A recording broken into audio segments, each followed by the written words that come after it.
¿Qué tal amigos? Les saludo cordialmente. Hace algún tiempo un joven me preguntaba, Padre, ¿quién es Dios Padre?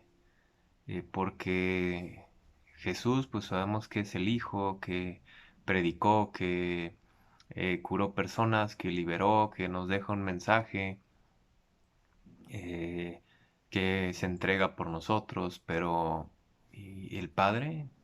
O sea, es el que nos da la vida y ya. Y en este video pretendo responder brevemente, quizá con palabras muy sencillas. Probablemente quedarán algunas preguntas más o algunas dudas más.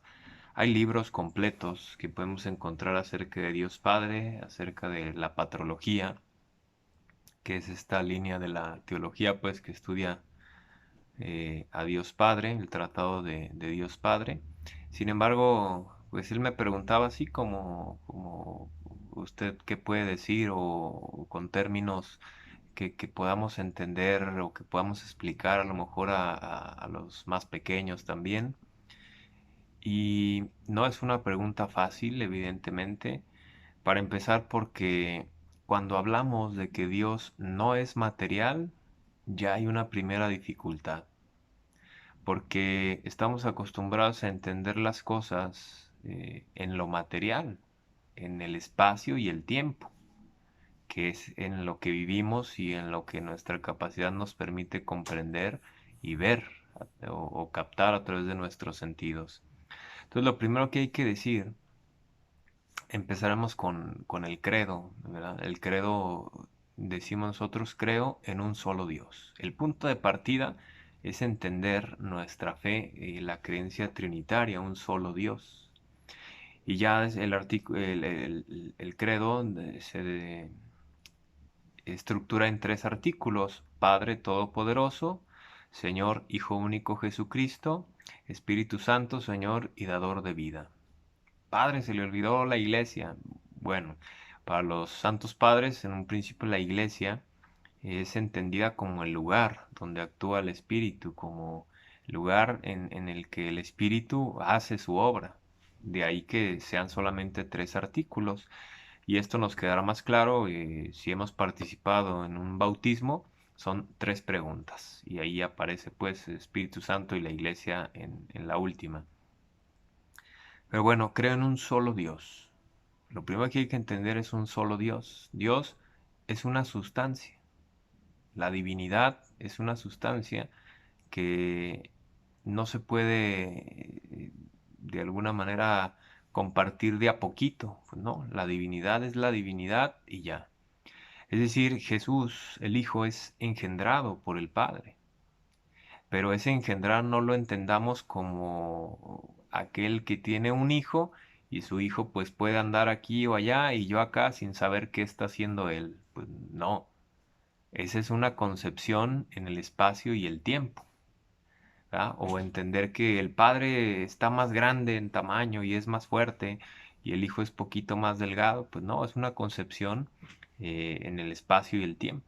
Entonces es una sola sustancia. Entonces el padre engendra al hijo, digamos, eh, que el hijo sale del padre, pero sin despegarse de él.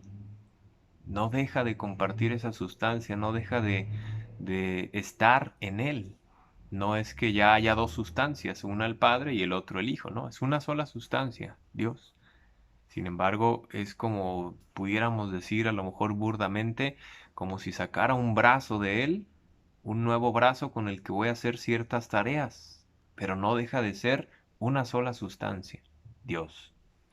Es cierto que hemos comprendido o hemos aprendido que Dios es el que crea, el Hijo es el que redime, nos perdona y el Espíritu Santo el que santifica. Esto en teología se llaman apropiaciones. Es decir, para poder estructurar una explicación de la obra de Dios, se ha separado, digamos, estas apropiaciones para poder dar una explicación de la obra de Dios. Sin embargo, en cada una de ellas actúa la Trinidad completamente. Por ejemplo, la encarnación. Pues es Jesús el que por sí mismo se encarna, el que Él quiere venir, el que Él nos quiere salvar, el que Él nos quiere dar un mensaje, el que hace todo y el Padre está allá en el cielo. No. Es decir, el Hijo es enviado por el Padre, el mensaje es el del Padre y el Espíritu Santo hace que se pueda engendrar pues en María y que se pueda ser concebido, que pueda ser concebido en María. Entonces, es una acción trinitaria. Recordemos aquel pasaje del Evangelio de Juan, capítulo 17, que todos sean uno, como tú y yo, Padre, somos uno. Es decir, no dejan de ser una sola sustancia, aunque pareciera pues que cada uno tiene actividades diferentes, porque así quizá lo hemos aprendido. Ahora, el Padre no es el que crea y se desentiende de la creación, como decía algún pensador, como el relojero. Está construyendo y dedicándose a construir un reloj y una vez que el reloj funciona, pues allá, el reloj está funcionando por sí mismo y yo puedo estar haciendo otras cosas mientras el reloj funciona. Es decir, la creación ya funciona y yo puedo estar en otras cosas. No, es decir, Dios como Padre sigue estando en la obra.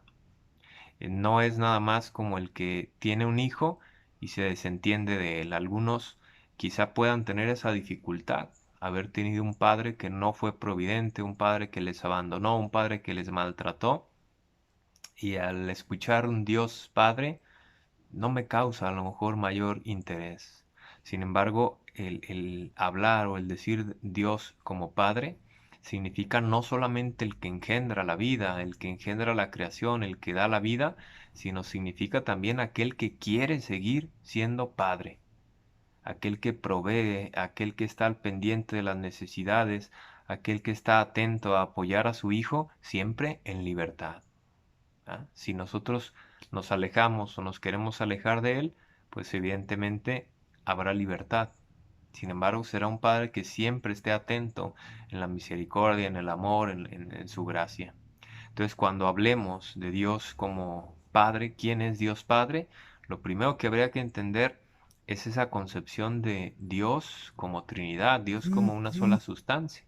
Pero sí, al definir ya propiamente a Dios en la palabra Padre, hemos de pensar en eso. Un Padre no solamente que engendra, sino que quiere seguir siendo providente, que quiere estar al pendiente de sus hijos, que está siempre al pendiente de que hay un mensaje, de que hay un signo de cercanía de Él con nosotros. Espero pues que esto haya ayudado un poco a entender el misterio pues de la Trinidad. Como digo, palabras sencillas, pero ojalá que hayan aportado algo para nuestra fe.